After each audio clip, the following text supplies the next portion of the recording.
પાટણ જિલ્લામાં આવનારી સ્થાનિક સ્વરાજ્યની સંસ્થાઓની ચૂંટણીને અનુલક્ષીને મતદાર જાગૃતિ વધારવા માટે જિલ્લા વહીવટી તંત્ર દ્વારા વિવિધ પ્રવૃત્તિઓ હાથ ધરવામાં આવી રહી છે।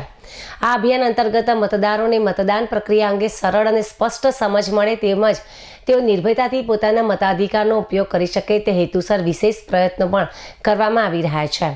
તેના ભાગરૂપે પાટણ નગરપાલિકા ખાતે ઇલેક્ટ્રોનિક વોટિંગ મશીન એટલે કે ઈવીએમ દ્વારા મોક મતદાન પ્રેક્ટિસની વ્યવસ્થા કરવામાં આવી છે।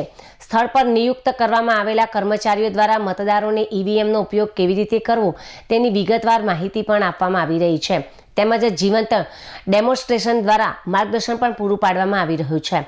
આ પહેલો મુખ્ય ઉદ્દેશ મતદાનના દિવસે મતદારોને કોઈપણ પ્રકારની મુશ્કેલી ન પડે અને તેઓ વિશ્વાસપૂર્વક તથા યોગ્ય રીતે મતદાન કરી શકે તે સુનિશ્ચિત કરવાનો છે। નોંધનીય છે કે આ પ્રયોગને મતદારો તરફથી સકારાત્મક પ્રતિસાદ મળી રહ્યો છે અને મોટી સંખ્યામાં મતદારો મોક મતદાન દ્વારા પ્રેક્ટિસ કરી લાભ લઈ રહ્યા છે। વહીવટીતંત્ર દ્વારા પાટણ જિલ્લાના તમામ મતદારોને અનુરોધ કરવામાં આવે છે કે તેઓ વધુમાં વધુ સંખ્યામાં આવીને ઈવીએમ પ્રેક્ટિસનો લાભ લે અને લોકશાહીના મહાપર્વમાં સક્રિય સહભાગી બની પોતાના મતાધિકારની જવાબદારીપૂર્વક ઉપયોગ કરે।